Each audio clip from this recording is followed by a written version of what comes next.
And so next up is Ted Satterthwaite, assistant professor, Department of Psychiatry at the University of Pennsylvania School of Medicine.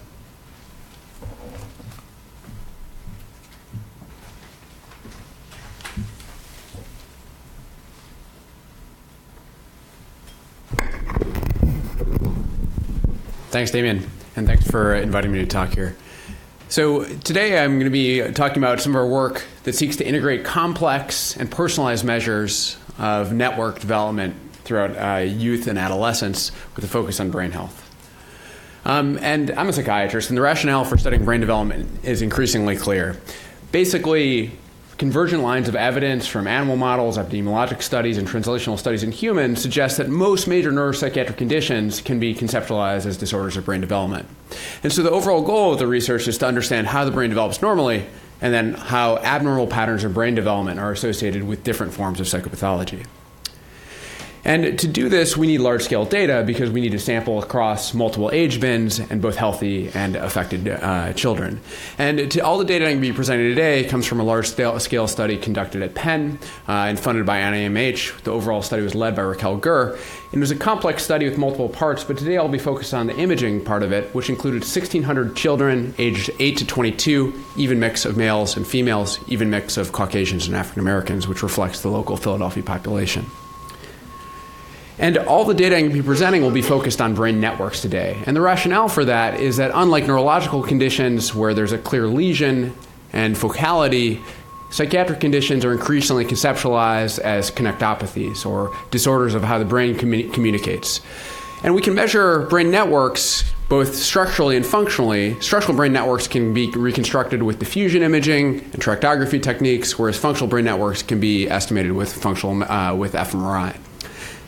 And we know a good bit about how brain networks develop. And one of the key features, both in development and, as we'll hear in the next talk, aging as well, is network modularity. And I would put forward that although our measures of brain health still have a long way to go before being clinically actionable, available data suggests that network modularity is a key measure that we should pay attention to. And just to define this, network module is a collection of brain regions that are tightly connected to each other and more weakly connected to other parts of the brain. And these correspond to functional subsystems of the brain as defined by convergent evidence from task fMRI, lesion studies, and animal studies. And if you take real data from the PNC, for example, and you put it into a spring-embedded layout where basically tightly connected brain regions are brought together and weakly connected brain regions are pushed apart, you can see there's a ton of structure here, and these modules just pop out at you.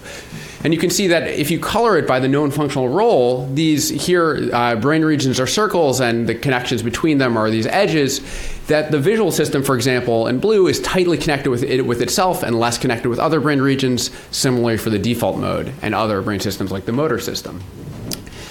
And we know that this modularity evolves a lot throughout childhood and adolescence. This was actually first shown by the esteemed Dr. Fair in a 2007 PNAS paper, and it's been subsequently replicated by our group and around 3 or 4 other groups in independent data sets using independent methods. This is one of the most widely replicated findings in developmental cognitive neuroscience. Furthermore, we've recently shown that this modular segregation, where modules have more connectivity within a module and less connectivity between modules, also occurs in structural brain networks. This is work from an excellent graduate student who just left, Graham Baum, and he showed that as in younger kids, these modules are present, but they're relatively indistinct, and that they become much more defined as kids grow up. So you get these modules that have more connectivity within them and less connectivity between them. Furthermore, he showed that this supports the development of executive function, possibly by allowing these modules to have a more specialized function in the brain. So with that background, I'm going to talk about 2 recent studies where we try to link these to brain health and identify new measures that could be particularly important for going forward. The first uses machine learning techniques to integrate complex clinical data with high-dimensional imaging data, and the second tries to define personalized measures of functional brain networks. This first study was led by a fantastic MD PhD student in the lab, Cedric Shia. And this project responds to both conceptual and methodological challenges in this research. The conceptual challenge is that our clinical diagnostic categories as codified by the DSM that used in clinical practice, clearly do not carve nature at the joints. So there's two problems here. First is heterogeneity, and second is comorbidity. These are not clean biological classes. So let's take depression as an example. Depression is a large category and is very, very unlikely to represent just one biological phenomena. There's a ton of heterogeneity in there. There's been a lot of really persuasive work from multiple groups showing this. And furthermore, there's a lot of comorbidity. If you have depression, you're likely to have anxiety disorder or something else. And so that's the conceptual challenge that drives this research. And the methodological challenge is that we have high dimensional data here.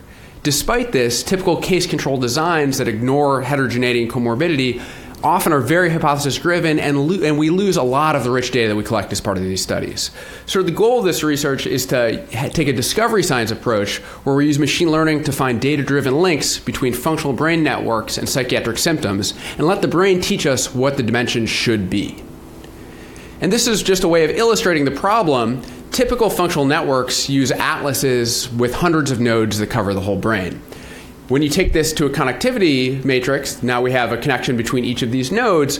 We have, in this common network, 35,000 edges. That's relatively high dimensional data.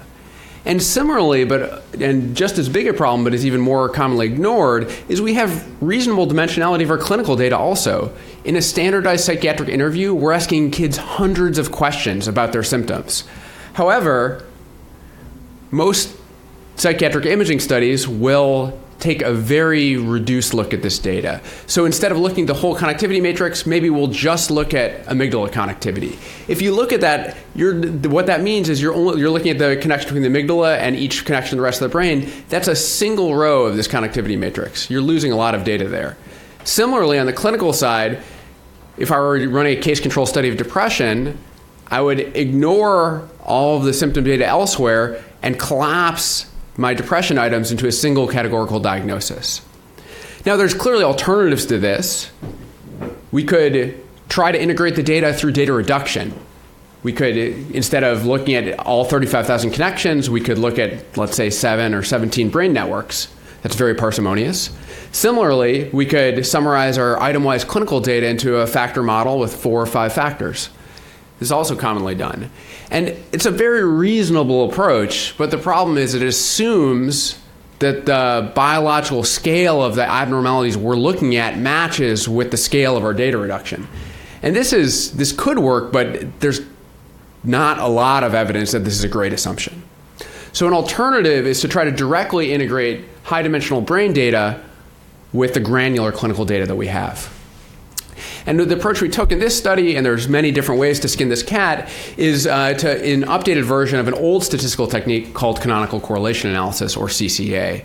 However, CCA is limited by parametric statistics, which is that you need more samples than you have features in your model. And even in huge studies like the PNC or ABCD or other things, we have many more brain features than we have samples. We're unlikely to collect hundreds and hundreds of thousands of subjects as part of these of participants as part of these studies. And so what sparse CCA does is it imposes a sparsity constraint through elastic net that allows you to have more features than samples. And what it does in the end is it builds a linear combination of brain features that predict a linear combination of clinical features in a data-driven manner. So what you get out of this is similar to what you see from a scree plot in PCA, and you get as many dimensions as you have from your smaller data matrix. So in this case, we have 112 clinical items, so we get 112 dimensions. However, we can look at the covariance explained, and we see there's a relatively sharp fall-off after the first 7 dimensions. So we ignore the rest of these and focused here. We then conducted permutation testing and corrected for multiple comparisons, and in the end, 3 dimensions survived permutation testing and corrected for multiple comparisons, and there's a 4th one that was nominally significant. And I'm going to call these mood, psychosis, fear, and externalizing behavior. And in the next couple slides, I'll try to explain to you why I'm calling those dimensions and unpack this a little bit more. So one way to first look at this data is to plot the brain connectivity score versus the clinical dimension score. And you can see these very tight relationships between the brain and the clinical dimension. However, I want to caution not to interpret this R value of 0.7 as a traditional measure of parametric effect size. because machine learning techniques are good at finding signal everywhere. So if you look at the null distribution, it's actually centered around 0.57. This is very, very highly significant beyond the precision of our permutation testing, but I would not interpret this as a traditional R.7 effect size. Nonetheless, we find these significant relationships, and we can look at what the most highly weighted clinical item is in each of these dimensions. That starts to give us a flavor of what these are representing. And in this first dimension, which I called mood, the most highly weighted item is feeling sad. The second dimension, the most highly weighted item is auditory hallucinations. Now we can do this and look, instead of just the top item, we can look at see all of the clinical items that are significantly weighted in each of these dimensions, using bootstrap resampling analyses, and then look across all the different dimensions. And what Cedric did here is he laid out this ring plot according to first the DSM and the outer ring. So this is like our classic discrete clinical diagnoses. This is a psychosis section, the mania section, the depression section, ADHD up here. And then in these inner rings, you can see the loadings of the clinical items in each dimension. So this first dimension, the mood dimension, you see the highest loading, as I said, is feeling sad, but the second highest is crying. And then you see significant loadings in other items in the depression section, but also see significant loading in this OCD item, for example, which is actually intrusive thoughts of harming yourself, and significant loading in irritability from the mania section. And when you back up and look at this from like a 10,000 foot view, what you see is that these data-driven dimensions of psychopathology generally actually do cohere with the DSM to a remarkable extent, given that we've imposed no prior on it. And so in general, these dimensions do line up with sections, but they also bleed across them in a graded way. So the psychosis dimension has significant loadings in the mania items as well, which makes sense because we know bipolar disorder and psychotic disorders have a lot of genetic overlap. So we can do the same thing for the brain features in these dimensions. And unfortunately, due to time, I'm not going to go into all the details here. There's a lot of interesting stuff here, but suffice it to say that each dimension has a unique pattern of brain disconnectivity. However, there are key features which are present across each dimension, in particular, a loss of modular segregation. And so what we know from studies of typical brain development is that modular segregation evolves throughout childhood and adolescence and supports executive function. And here in these data-driven dimensions of psychopathology, we're seeing that each of these dimensions is associated with a loss of this normative modular segregation. And finally, I neglected to say at the beginning, I showed you everything in an initial discovery sample of 663 people. We left out a replication sample of 336 participants right at the beginning. And in general, most of the results replicate. One of the dimensions, the psychosis dimension, does not in fact replicate, but the other three do. So what we find here are largely convergent results in a discovery and replication sample that shows data-driven dimensions of psychopathology linking abnormalities of functional connectivity to different dimensions of psychopathology. And the common feature across all of these is a loss of this modular segregation, which seems to be an important aspect of brain health as the brain develops. The second project I'm going to mention is work from a fantastic postdoc, Zai-Shu Cui, who seeks to personalize these measures of functional connectivity. This is in collaboration with an awesome team, including Damien, people in radiology like Christos Davitsikos and Yang Fan.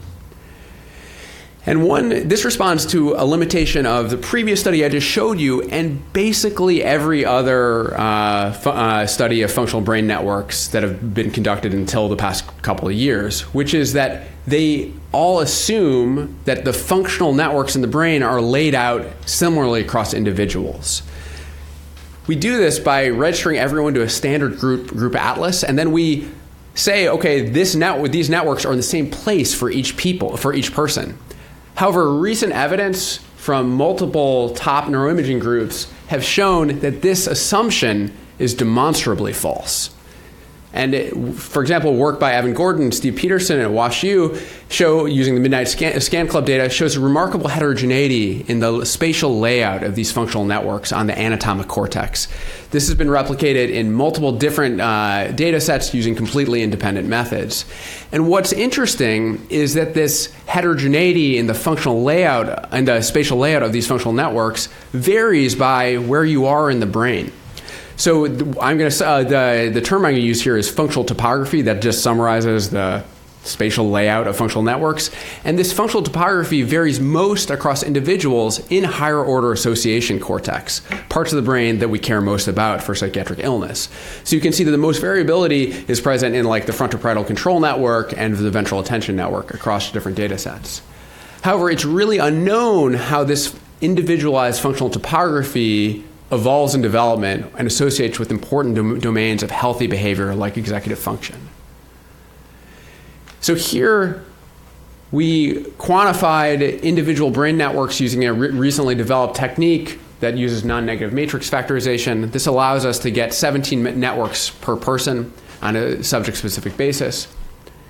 And when you look at single subject data, you can immediately see that the spatial layout of these networks varies between individuals. So if, for example, if you look at two of the frontoparietal networks or the ventral attention network, either on a continuously loaded basis or a binary basis, you can see that they vary in terms of where the placement of them on the anatomic cortex. And paralleling studies in adults, if we summarize this across the whole cortex, we can see hot spots of variability in frontoparietal cortex and other association cortex like the temporoparietal junction. We can summarize this for individual networks, and this really drives the point home, which is that the networks with the highest variability are in the frontoparietal control network and the ventral attention system, again, key networks for executive function. So the next question is, well, how do these highly variable networks evolve throughout the adolescent period when many of our neuropsychiatric symptoms are first starting? It's a critical period for the development of brain health. And initially, we created a very, very simple summary measure of each of these individualized networks, which we call the total network representation. This is simply summarizing how much of the anatomic cortex each network is taking up. So how much real estate on the cortex on an individual is allotted to each functional network. And we looked at how this total network representation associates with age and executive function. And to our surprise, the total network representation did not, in fact, change with age, as far as we could tell. However, it was strongly associated with executive function after Bonferroni correction even in a highly interpretable way. And that children and adolescents who perform better on executive tasks have more total network representation allotted to systems that are important for executive function, like the frontoparietal control network and the ventral attention network. So now the next step, we could go beyond this very simple summary measure and look at the multivariate pattern of functional topography. And what we can see is that if we look at the overall multivariate pattern of how this functional topography is laid out in the brain, using split half data and machine learning techniques, we can predict executive function in completely unseen data with a relatively high degree of accuracy, an R value of 0.45 and 0.5 in each fold. Furthermore, if we look at the feature weights in this multivariate model, this accords with what we saw from the univariate analyses, and the most important weights are seen in the ventral attention system and the frontoparietal control network. So what this suggests is that the individualized layout of functional networks, this functional network topography, can be a very important measure of brain health in adolescence. However, it's really not tied to brain development based on this data. So as a last step, we went back and looked at whether the overall complex pattern of functional topography was associated with age. We saw that the summary measure, the total network representation, did not seem to change with age, but here we wanted to look at the overall complex pattern in case we missed something. And to our surprise, we could actually predict age from the functional network topography even better than we could predict executive function. Left out split half R values of 0.7. And when we dug into the data a little bit further, we found that what was predicting this was refinement within association networks. And the total size of these networks wasn't changing over the age span, like we saw was associated with executive function, where kids who perform better on executive tasks had bigger networks. The total size wasn't changing, but rather the borders were being sharpened. And we see that these changes in loadings at the edges of each network, suggesting that these networks are differentiating throughout the developmental period. And this is a process that's reminiscent as what we see on the network-wide level of network segregation. Finally, I'd like to note that these highly variable brain networks, where the functional topography is different across different individuals, have certain fundamental properties of cortical organization. In particular, the frontoparietal control network and the ventral attention system that we know are highly variable across individuals, they have they're particularly notable for a high degree of evolutionary expansion, low cortical myelin content, and high cerebral blood flow. So when you put this together, this is consistent with an account whereby association networks become untethered from rigid developmental programming and through the process of evolution.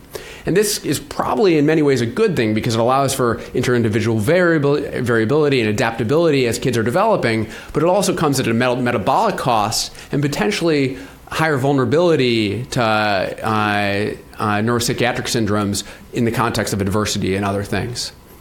So I'll stop there, but I want to thank especially the trainees who did all of the work for this, Graham Baum, Cedric Shia, and Zaishu Kui, our awesome collaborators, in particular the funding we received from NIMH, and our study participants and their families.